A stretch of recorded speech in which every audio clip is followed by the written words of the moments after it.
I don't know what we can talk about in this nation without talking about white superiority, honestly. Who defines the meaning of God also defines the relationship between economy and God. African Americans spent $1.3 trillion last year, making us the 16th wealthiest nation in the world. Why have we not turned those riches into wealth to develop our community? So, you bring up culture. And this is actually one of the things that you talk about in HAPI, which is a film that we're showing July 18th at 7 p.m. Online. Make sure you guys get your tickets. But can you talk about culture in regards to economics and politics? Right. Well, let's start with economics first, because the film is all about economics, but how economics is tied into everything else that we do.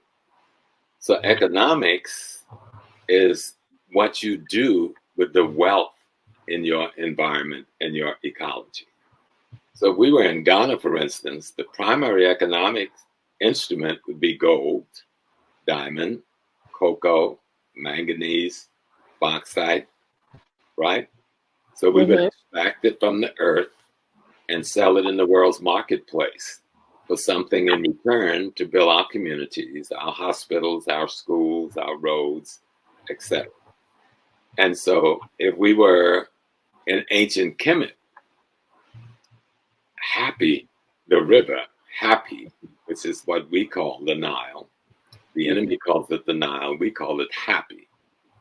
HAPI would bring all of the silt and black mud from Congo, from Uganda, from Ethiopia, from Kenya, Tanzania, all of that black silt, which is rotted plants and other kinds of organisms that have decayed, and bring it down her banks, down the Nile, and deposit it on the banks of the desert we call Kemet.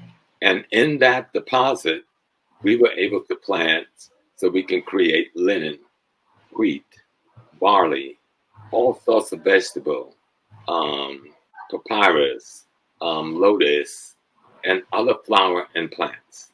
We were able to grow a certain kind of vegetables to feed cattle, and now we can raise cattle, and we had meat to exchange. Now we can catch the fish, which is in that river, and market the fish to those populations that didn't have protein in their ecology in exchange for the things we want. With Lebanon, we want cedar to build our temples. So we would trade the protein products, the fish and the meat and the vegetables, things they couldn't grow there, So HAPI created an ecology that allowed us to extract from it riches that we can turn into wealth to build our community when we exchange on the world marketplace. And that goes true for Detroit, New York, Chicago, LA. Where is the HAPI River in Chicago? Where is the HAPI River in Detroit? Right? And so the HAPI River is the resources. What is the resources in urban America? The first resource is real estate ownership. The second resource is retail ownership. The third is wholesale ownership. The fourth is tax revenue that you pay into your government structure that comes back as earmarked money to be used for schools, for police, for sanitation, for highway maintenance, etc., for electricity. And so how do you then get that wealth? First, you have to understand it's there. You can't live in a place and say, I have a community, and you don't own any real estate, and you don't own the retail businesses, and you don't own the hotel business. First of all, that's not a community. That's the definition of a neighborhood. A neighborhood is a geographical location where people who speak generally the same language, practice generally the same religion and culture, lived in the same geographical space, but they don't own anything. But that's a neighborhood. Now, a community is all of that, plus you own the real retail, wholesale, real estate that's there.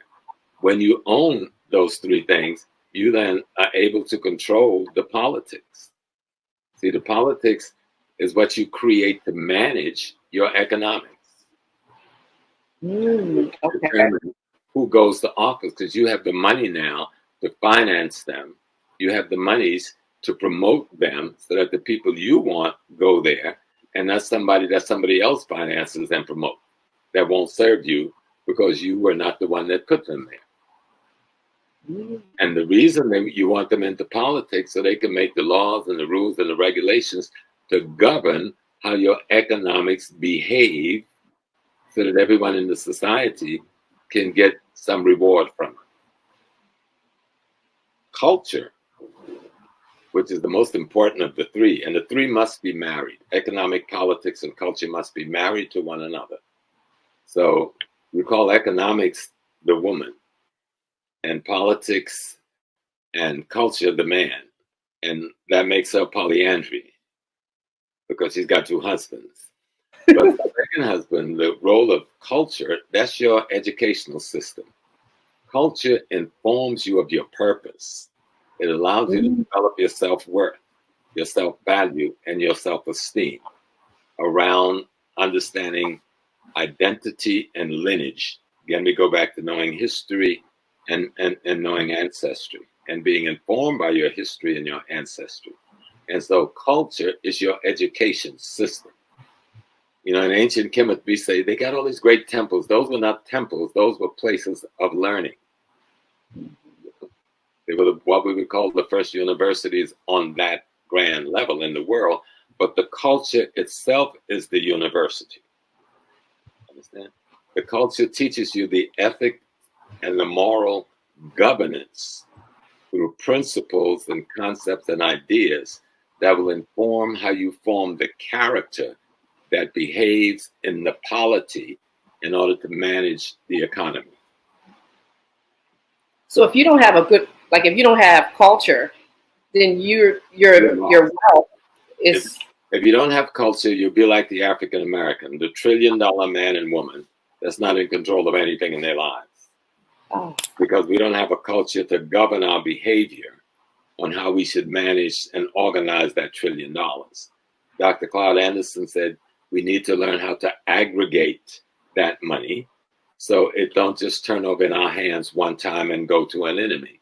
You know?